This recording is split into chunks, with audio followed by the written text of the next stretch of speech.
সূরা বাকারা আয়াত number 125 number আয়াত। এই আয়াতে আল্লাহ বলেন, হাফিজু আলাস সালাওয়াতি ওয়াস সালাতিল মুস্তা, পাঁচ ওয়াক্ত নামাজের প্রতি যত্নবান হও। ওয়া কুমু লিল্লাহি কানিতিন, আল্লাহর সামনে বিনীতভাবে দাঁড়াও। তাহলে কিবলার সামনে দাঁড়াইলাম, বিনীতভাবে দাঁড়াইলাম। এখন কথা হলো দাঁড়াবো কেন, দাঁড়িয়ে কেন নামাজ পড়বো? সহিহ বুখারী হাদিস নাম্বার 1117, কত হয়? 1117। সারাদিন হাঁটে, হাঁটার পর চা স্টলের সামনে 10 মিনিট গল্প করে, করার পর মসজিদে গিয়ে চেয়ারে বসে, আছে না নাই? এর লাগে হাদিস নাম্বারটা মুখস্থ করাইছে। এই হাদিসের মধ্যে আসছে নবীর সাহাবা ইমরান ইবনে হুসাইন, উনি বলেন, কানাত বি বাওয়াসির, আমার অর্শরোগ ছিল। অর্শরোগ চিনেন তো? আমি আল্লাহ নবীর কাছে জানতে চাইলাম, ইয়া রাসূলুল্লাহ, আমার অর্শরোগ, নামাজ আমি কিভাবে পড়বো, আমাকে আপনি জানায় দেন। আল্লাহ নবী বললেন, সল্লি কাইমান, তুমি দাঁড়িয়ে নামাজ পড়বা। ফাইন লাম তাস্তাতি ফাকাইদান, যদি দাঁড়িয়ে নামাজ পড়তে না পারো তাহলে বসে পড়বা। আবার যদি দাঁড়িয়ে, আপনারা না, হুজুররা না, অন্যরা, যদি দাঁড়িয়ে, আবার যদি দাঁড়িয়ে না পারো, বলেন যদি দাঁড়িয়ে তাহলে বসে। তাহলে আবার বসে কখন? আবার বসে কখন? এই যে সারাদিন গল্প করতেছে দাঁড়ায়। সল্লি কাইমান, দাঁড়িয়ে নামাজ পড়ো। ফাইন লাম তাস্তাতি ফাকাইদান, দাঁড়িয়ে না পারলে বসে। ফাইন লাম তাস্তাতি কাইদান, যদি বসে না পারো ফাআলা জামবিন, শুয়ে শুয়ে। তাহলে বলেন তো, এক নাম্বার যদি দাঁড়ানোর সক্ষম হয় তাহলে কিভাবে নামাজ পড়তে হবে? তাহলে দাঁড়াইলাম, কিবলার সামনে দাঁড়াইলাম, এবার আমি নামাজ শুরু করব। আসল আলোচনায় ঢুকতেছি। আমি আরিফ বিন হাবিব কিভাবে নামাজ পড়ি এটাই কই আমি। এবার আমি নামাজে দাঁড়াবো, দাঁড়ানোর পর আল্লাহু আকবার বলবো আমি, এটা বলে তাকবীর বলবো আমি। এখন কথা হলো, আল্লাহু আকবার যে বলবো এটার দলিল আছে কোথায়? হ্যাঁ, এই যে আমি আল্লাহু আকবার বলবো, সূরা মুদ্দাসসিরের মধ্যে আছে। আল্লাহ পাক রব্বুল আলামিন বলেন, ইয়া আইয়ুহাল মুদ্দাসসির কুম ফাআনজির ওয়া রাব্বাকা ফাকাব্বির। সূরা মুদ্দাসসিরের 3 নাম্বার আয়াতে আল্লাহ বলেন, ওয়া রাব্বাকা ফাকাব্বির, তাকবীর বলো, আল্লাহু আকবার বলো। তাহলে আল্লাহু আকবার বলা পাইলাম। এখন আল্লাহু আকবার বলেই যে শুরু করতে হবে, এটার দলিল কোথায় আছে? তিরমিজি শরীফের 3 নাম্বার হাদিস, তাহরিমুহা আত-তাকবীর। তুমি নামাজের বাহিরে যে বৈধ কাজগুলা আছে, এই বৈধ কাজগুলা আল্লাহু আকবারের মাধ্যমে হারাম করবা। নামাজের বাহিরের বৈধ কাজগুলা আল্লাহু আকবার বলে ওই বৈধগুলাই নামাজে হারাম করতে হবে। নামাজে খাওয়া কি বৈধ না অবৈধ? নামাজে অবৈধ। বলেন, নামাজের বাহিরে খাওয়া বৈধ না অবৈধ? নামাজে অবৈধ। তাহলে নামাজের বাহিরের অবৈধ কাজগুলা আল্লাহু আকবার, এই তাকবীরের মাধ্যমে এগুলা হারাম করা, এটা হলো তাকবীরে তাহরিমা। আচ্ছা, আল্লাহু আকবার বলে আমি নামাজ শুরু করব। এখন আমি আল্লাহু আকবার বলবো, আমি যে আল্লাহু আকবার বলবো এটার দলিল আছে কোথায়? সহিহ বুখারী 789 নাম্বার হাদিস। এটা কেন বলতেছি? ঝগড়া মুক্ত সমাজ দেখতে চাই। আপনাদেরকে নতুন দাওয়াত যদি দিতে আসে, বলবেন ভাই আমি যেটা করতেছি এটা সঠিক, যদি এটা সঠিক না হয় তো আপনারটা শুনবো, আর যদি সঠিক হয়ে থাকে তো আপনার দাওয়াত আমি কেন নিব? আরেকজনের দাওয়াত দেন। ঠিক, আল্লাহু আকবার বলবো। তা আল্লাহু আকবারের দলিল সহিহ বুখারী 789 নাম্বার হাদিস। এই হাদিসের মধ্যে আসছে, রাসূল আকরাম সাল্লাল্লাহু আলাইহি সাল্লাম কানা ইযা কামা ইলাস সালাহ, যখন নামাজে দাঁড়াইতেন, ইউকাব্বিরু হিনা ইয়াকুম, যখন দাঁড়াইতেন আল্লাহ নবী আল্লাহু আকবার বলতেন। সুম্মা ইউকাব্বিরু হিনা ইয়ারকা, রুকুতে যাওয়ার সময় আল্লাহু আকবার বলতেন। সুম্মা ইউকাব্বিরু হিনা ইয়ারফাউ সুলবাহু মিনার রাকআ, রুকু থেকে উঠার সময় আল্লাহ নবী আল্লাহু আকবার বলতেন। সুম্মা ইয়াকুলু ওয়া হুয়া কাইমুন সামি আল্লাহু লিমান হামিদা, দাঁড়িয়ে বলতেন সামি আল্লাহু লিমান হামিদা। সুম্মা ইউকাব্বিরু হিনা ইয়াহবি, সিজদায় যাওয়ার সময় বলতেন আল্লাহু আকবার। সুম্মা ইউকাব্বিরু হিনা ইয়াসজুদ, দ্বিতীয় সিজদার সময় বলতেন আল্লাহু আকবার। সুম্মা ইউকাব্বিরু হিনা ইয়াকুমু মিনাস সিনতাইন, 2 রাকাত নামাজ পড়ার পর বৈশা যদি তৃতীয় রাকাত হয় অথবা 4 রাকাতওয়ালা নামাজ হয়, ওঠার সময় আবার আল্লাহু আকবার বলতেন। তাহলে আল্লাহু আকবার বলা, আল্লাহু আকবার বলার দলিল পাইলাম সহিহ বুখারীর 789 নাম্বার হাদিস। আল্লাহু আকবারের দলিল পাইছি কিনা? কোন জায়গায় যদি আমি দলিল না দিই, খপ করে আমারে ধরবেন আজকে। এইগুলো আল্লাহু আকবার বলার দলিল। এবার হইলো হাত কতটুকু উঠাবো, এই তো। আচ্ছা, মন দিয়ে শোনেন।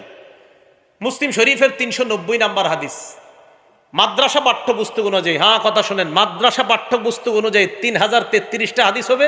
এই অনুযায়ী মুসলিম শরীফের 390 নাম্বার হাদিস। এই হাদিসে আসছে, রাসূল আকরাম সাল্লাল্লাহু আলাইহি সাল্লাম যখন নামাজ শুরু করতেন, কাব্বারা, আল্লাহু আকবার বলতেন, ওয়া রাফা ইয়াদাইহি, হাত উঠাইতেন। হাত যখন উঠাইতেন, হাত্তা তাকুনা, হাতগুলা আল্লাহ নবীর এই পরিমাণ উঠতো, হাত্তা তাকুনা হাজওয়া মানকিবাই, কাঁধ বরাবর উঠাইতেন। বলেন কি বরাবর? হ্যাঁ, খুব মন দিয়ে শুনেন। তাহলে মুসলিম শরীফের 390 নাম্বার হাদিসে পাইলাম কি বরাবর? কাঁধ। বলেন সবাই কি বরাবর? আমি চিন্তা করলাম, আচ্ছা কাঁধ বরাবর পাইলাম, আর আপনারা টেনশনে পড়ে আছেন, হুজুর আমরা তো কান বরাবর উঠাই, ঠিক না? আলোচনা পুরা শুনবেন। কাঁধ বরাবর পাইলাম, পাওয়ার পর এবার আমি আরিফ বিন হাবিব চিন্তা বইরা গেলাম, তো কাঁধ বরাবর পাইলাম, দেখি আর কিছু আছে কিনা। এবার মুসলিম শরীফের 391 নাম্বার হাদিস, মানে পরের হাদিসটা, এই হাদিসের বর্ণনাকারী মালিক ইবনুল হুয়াইরিস। এই মালিক ইবনুল হুয়াইরিস বলেন, আন্নাহু রাআ রাসূলুল্লাহি সাল্লাল্লাহু আলাইহি ওয়াসাল্লাম, মালিক ইবনুল হুয়াইরিস আল্লাহ নবীকে দেখলেন, কাব্বারা, উনি তাকবীর বলে নামাজ শুরু করলেন, রফা ইয়াদাইহি, নামাজে শুরু করার সময় হাত উঠাইলেন। হাত এমন ভাবে আল্লাহ নবী উঠাইলেন, হাত্তা ইউহাজি বিহিমা উযুনাই, দুই হাত কান বরাবর উঠাইলেন। তাহলে 390 নাম্বার হাদিস কাঁধ বরাবর, 391 নাম্বার হাদিস কান বরাবর। বলেন আবার, 390 নাম্বার হাদিস কাঁধ, আর 391 নাম্বার হাদিস কান বরাবর। তাহলে 390 নাম্বার হাদিস মুসলিম শরীফের কাঁধ বরাবর, 391 নাম্বার হাদিস কান বরাবর। এখন কানের লতি নামে কোনো শব্দ শুনছেন নি? কানের লতি আমরা কিন্তু ছোটবেলা থেকে শিখছি, কানের লতি বরাবর। টেনশনে পড়ে গেলেন আপনারা, হুজুর লতির কথা কই পাইছেন? এই প্রশ্ন করেও লতির কথা এই 391 নাম্বার হাদিসের শেষে আছে মুসলিম শরীফে। হ্যাঁ, এই হাদিসের শেষে আছে। বর্ণনাকারী কতাদা। এই কতাদা রাদিয়াল্লাহু তাআলা আনহুর বর্ণনা, আন্নাহু রাআ রাসূলুল্লাহি সাল্লাল্লাহু আলাইহি ওয়াসাল্লাম কাব্বারা, আল্লাহ নবী তাকবীর বললেন, রফা ইয়াদাই, নবী হাত উঠাইলেন, হাত্তা ইউহাদি বিহিমা ফুরুআ উযুনাই, আল্লাহ নবী দুই হাত কানের লতি বরাবর উঠাইছে। মুসলিম শরীফের 390 নাম্বার হাদিস কাঁধ বরাবর। বলেন কাঁধ কি বরাবর? কাঁধ। 391 নাম্বার হাদিসে দুইটা আমল, একটা হলো কান বরাবর, আর একটা কানের লতি বরাবর। এখন আসেন, হুজুর কাঁধ পাইলাম, কান পাইলাম, লতি পাইলাম, আপনারা আবার বক্তব্যে শিখান যে দুই হাতের বৃদ্ধাঙ্গুলি লতি বরাবর থাকা, এটা কই পাইছেন? তহাবি শরীফ 1 নম্বর খন্ড 144 নাম্বার পৃষ্ঠা। এই পৃষ্ঠা আছে, রাসূল আকরাম সাল্লাল্লাহু আলাইহি সাল্লাম যখন তাকবীর বলে নামাজ শুরু করতেন, হাত উঠাইতেন। হাত যখন উঠাইতেন তখন রাসূল সাল্লাল্লাহু আলাইহি সাল্লামের হাত্তা ইয়াকুনু ইবহামাহু, নবীর এই দুই বুড়ো আঙ্গুল মুবারক করিবা বিন শাহবাতাই উযুনাই, কানের লতি বরাবর আসতো। এখন আসেন, এখন প্রশ্ন হলো, হুজুর কাঁধ মানবো না কান মানবো না লতি মানবো? এটা হলো প্রশ্ন। আমি আরিফ বিন হাবিব বলবো, আমি এমন এক আমল করবো যে আমলে নবীর 3 হাদিসের উপর আমল হয়। এখন আমার দিকে তাকান, আন্দাজি ঠিক করেন না, বুঝা শুনে করেন। এই দেখেন, এই দেখেন, বুড়ো আঙ্গুল কানের লতি বরাবর আছে। আমার দুই হাতের তালু দেখেন কাঁধ বরাবর, দুই হাতের তালু কি বরাবর? বুড়ো আঙ্গুল কি বরাবর? লতি। আর দুই হাত কান বরাবর। তাহলে লতি বরাবর হাত উঠাইলে কাদের হাদিসের আমল হয়? কানের হাদিসের উপর আমল হয়, লতির হাদিসের উপর আমল হয়। আমার সওয়াব বেশি দরকার, তাই আমি 3 হাদিসের উপর আমল করি। আপনি যদি সওয়াব কম দরকার হয় তো করেন কম।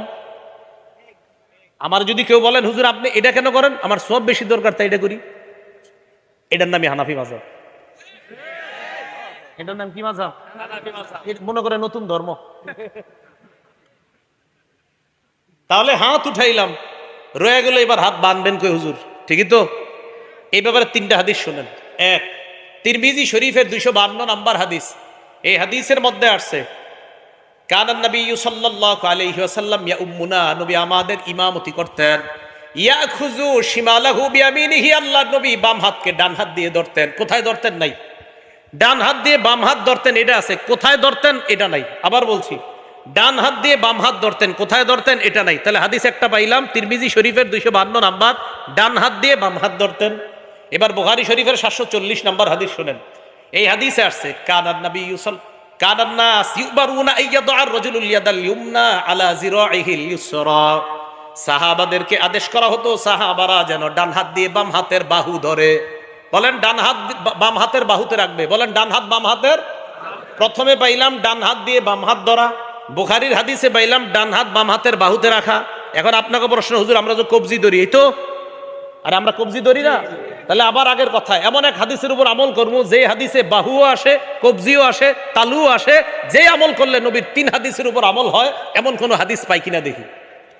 আবু দাউদ শরীফের 727 নম্বর হাদিস, হাদিস যা বলছি সব সহিহ হাদিস।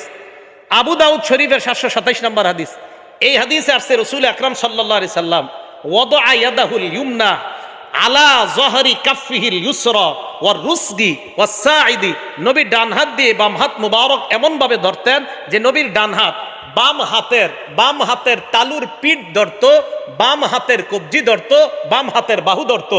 ওই আগের তিরমিজির হাদিসে আছেন 255 নম্বর হাদিসে আছে হাত ধরতেন, বুখারীর 740-এ আছে বাহু ধরতেন, আর আবু দাউদের 727 নম্বর হাদিসে পাইলাম বাহুও পাইলাম, কবজিও পাইলাম, হাতের এই তালুর পিঠও পাইলাম। তো এই হাদিসের উপর আমল করলে বুখারীর হাদিস অনুযায়ী বাহুর উপর আমল হয়, তিরমিজির হাদিস অনুযায়ী হাত ধরার আমল হয়, আবু দাউদের হাদিস অনুযায়ী কবজি, হাতের তালুর পিঠ এবং বাহু সবগুলোর উপর আমল হয়। ভাই আমি এই জন্য এটা পালন করি। আমি কখনো কাউকে আঘাত করে কথা বলা পছন্দ করি না আমি, কিন্তু আমাকে যদি বলেন কেন, আমি বলবো এই কারণে আমি 3 সুন্নাহ পালন করে বেশি সওয়াব চাই। আমি আগেও বললাম ওই জায়গায় আমি বেশি সুন্নাহ পালন করে বেশি সওয়াব চাই। এবার শুনছেন দ্বিতীয় কথাটা, এটাই হানাফি মাযহাব। এটা কি মাযহাব? এটা কোনো নতুন ধর্ম না, এই ভুল বুঝবেন না। এবার আসেন, হাত বাঁধবেন, এই তো কি করবেন, হাত বাঁধবেন। এই কথাগুলোর বিরুদ্ধেও যদি কারো কেউ থাকেন মন দিয়ে শোনেন, শিক্ষিত কোনো যুবক ভাইরা যদি থাকেন শোনেন, শোনার পরে আমার বিরুদ্ধে কিছু লেখার আগেও আপনি অন্তত মাথাটা লাগায় চিন্তা করবেন যে আসলে রসুলের সুন্নাহ কোনটা। আর আমি তো কাউকে আঘাত করে কাউকে ইঙ্গিত করে কিছু বলছি না, আমি শুধু বলছি আমার সালাত শুদ্ধ কিনা, আমার সালাত কি কিনা, আমার নামাজ। আমি পড়াশোনা কইরা মনে করছেন যে আন্দাজি আমল করবো, নামাজ শুদ্ধ হবে না, পাগল নাকি আমি? হ্যাঁ, তা আমি পড়ছি কি করতে? একজন ডাক্তার হয়েছে, ডাক্তার হওয়ার পর ওনারা আপনি বললেন তুমি পাগল, বেচারা কষ্ট পাবে না? তা আমি এই 16 বছর 20 বছর পড়াশোনা করলাম ভুল আমল করার জন্য না সঠিকটা জানার জন্য? তাই ভাই আমি আমারটা বলছি। এখন আসেন হাত রাখা। সহিহ ইবনে হিব্বান আরো অনেকগুলা কিতাব আছে, বলে এই জায়গা খালি মুসান্নাফ ইবনে আবি শাইবা মনে রাখবেন। মুসান্নাফ ইবনে আবি শাইবা 3959 3959 নম্বর হাদিস। আলকামা ইবনে ওয়াইল ইবনে হুজুর থেকে বর্ণনা, তিনি বলেন রাআইতুন নাবিয়্য সাল্লাল্লাহু আলাইহি ওয়াসাল্লাম ওয়াদা ইয়াদাহুল ইয়ুমনা আলাল ইউসরা, আমি আল্লাহর নবীকে দেখলাম আল্লাহর নবী ডান হাত দিয়ে বাম হাত ধরছেন, ফিস সালাতি তাহতা সুররা, নামাজের মধ্যে নাভির নিচে হাতটা রাখছে। আমি আল্লাহর নবীকে দেখলাম, আলকামা ইবনে ওয়াইল ইবনে হুজুর বলেন আমি আল্লাহর নবীকে দেখলাম ডান হাত বাম হাতের উপর রাখছে নাভির নিচে। আর যে আগের আমলটা বললাম যদি এই জায়গায় ধরেন অটোমেটিক আপনার হাত নাভির নিচে চলে যাবে। আল্লাহর নবীকে দেখলাম আমি নাভির নিচে রাখছে। এটা হলো মুসান্নাফ ইবনে আবি শাইবার 3959 নম্বর হাদিসের বর্ণনা, সনদ সহিহ। 3960 নম্বর হাদিস যে বর্ণনা ওইটারও সনদ সহিহ। ওই বর্ণনার মধ্যে এক তাবির বর্ণনা আছে সনদ সহিহ।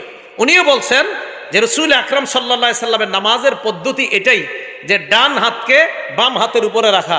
শুধু তাই না, ইমাম বুখারী রহমতুল্লাহি আলাইহির উস্তাদ ইসহাক ইবনে রাহওয়াই রহমতুল্লাহি আলাইহি বলেন নাভির নিচে হাত রাখা এটা আল্লাহর নিকটে হওয়ার বেশি উপায়। সুবহানাল্লাহ। কার উস্তাদ? কইতে শরম করে, কার উস্তাদ?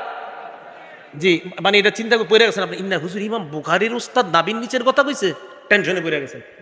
ইমাম বুখারী রহমতুল্লাহ আলাইহির উস্তাদ ইসহাক ইবনে রাহওয়াই উনি বলেন নাভি তাহতা সুররা, নাভির নিচে হাত রাখাটা আকরাবু ইলাল্লাহ, এটা আল্লাহর কাছে অধিক পৌঁছার এবং আল্লাহর আনুগত্য বেশি প্রকাশ পায় নাভির নিচে হাত রাখলে। আমি কিন্তু বলছি না অন্যগুলা ভুল, এটাও একবারও বলি নাই। আমি বলছি আমি কেন এইভাবে নামাজ পড়ি। তো আমি ভাই এই জন্য বলি ইমাম বুখারী রহমতুল্লাহ আলাইহির উস্তাদ একটা কথা বলছে, তো আপনি ওই যুগে একটা বলছেন, তা আপনারটা আমি কেন শুনবো, ওনারটা না শুই না? না যদি বলেন না হুজুর আমারটাই শুনতে হবে ওনারটা শুনেন না, তখন আমি কমো আচ্ছা তো কি করা, ঠিক আছে আপনারটাই শুনিয়া আইন, কি করবেন কোন? এই তো ইমাম বুখারী রহমতুল্লাহ আলাইহির উস্তাদের কথা তুই আপনারটা শুনবো না। আমি আবারও বলছি আমি এইভাবে কেন নামাজ পড়ি, শুধু এগুলা বলছি। এবার আসেন হাত রাখলাম, রাখার পর এবার সালাত শুরু হয়ে গেল। তো মোটামুটি যেতটুকু নিয়ে আপনাদেরকে নতুনভাবে কিছু শিখাইতে চাই এতটুকু কিন্তু হয়ে গেছে। মুসান্নাফ ইবনে আবি শাইবা 3959, 3960, 3963 তিনোটার সনদ সহিহ। বলেন তিনোটার সনদ সহিহ। হ্যাঁ, একটা কথা আছে, এই ৩,৯৫৯ উপরে অনেকে প্রশ্ন করে, আপনারা যে হাদিস করেন এই হাদিসটা মুসান্নাফি ইবনে আবি শাইবাতে নাই। কথাটা সঠিক না। কিছু পাণ্ডুলিপিতে নাই, এটা সঠিক, কিছু পাণ্ডুলিপিতে আছে। এখন যদি বলেন হুজুর কিছু পাণ্ডুলিপিতে কেন নাই, আমি বলবো তিরমিজি শরীফেরও অনেক হাদিস এই পাণ্ডুলিপিতে আছে, তো আরেকটাত নাই, সেখানে কেন নাই? তিরমিজি শরীফের পাণ্ডুলিপির ৩ জন বর্ণনাকারী বলি, একজন আব্দুর রহমান মুবারকপুরি, ওনার একটা পাণ্ডুলিপি আছে। শুআইব আল আরনাউত, ওনার একটা পাণ্ডুলিপি আছে। আহমদ শাকের, ওনার একটা পাণ্ডুলিপি আছে। ৩ পাণ্ডুলিপি খোলেন, দেখবেন একটাতে কিছু হাদিস আছে, আরেকটাতে কিছু নাই। যদি বলেন একটাতে কিছু থাকা আরেকটাতে কিছু নাই, এটা মানি না, তো তিরমিজিও তো মানবেন না, এটা তো ৬ কিতাবের এক কিতাব। তাহলে এই অভিযোগ সঠিক না। সহিহ হাদিস যেখানেই পাবো সেখান থেকে নিব, এটা যেই কিতাবই থাক। সহিহ হাদিস যেখানে পাবো সেখান থেকে নিব, এটা যে কিতাবে থাক। এই হলো আপনি সালাত শুরু করলেন। এখন আপনি নামাজ শুরু করার পর আপনি ইমামের পিছনে যখন দাঁড়ান, ইমাম সাহেব কেরাত পড়ে, তখন আমরা বলি আমরা কেরাত পড়ি না। কেন পড়ি না? সূরা আরাফে আল্লাহ পাক রব্বুল আলামিন গালেবান ২০৪ নম্বর আয়াতে আল্লাহ বলেন, ওয়াইদা কুরিআল কুরআন, যখন কোরআন পড়া হয়, ফাসতামিউ লা, ১ নম্বর হুকুম কান পেতে শোনো, ২ নম্বর আনসিতু লা, এবং চুপ থাকো। তাহলে কোরআন পড়া হলে ২ হুকুম, ১ কান পেতে শোনা, ২ চুপ থাকা।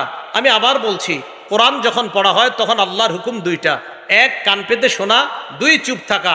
এই আয়াতের ব্যাপারে প্রায় সকল মুফাসসিরিনে কেরাম এবং মুহাদ্দিসিনে কেরাম, শুধু তাই না, তাফসিরে তবারির যে মুফাসসির, তাফসিরে তবারি কেন বললাম, একটা কারণ আছে, কারণ তাফসিরে তবারিটা আমাদের দেশের এক শ্রেণীর মানে যে শ্রেণীর হোক তারা ফলো করে।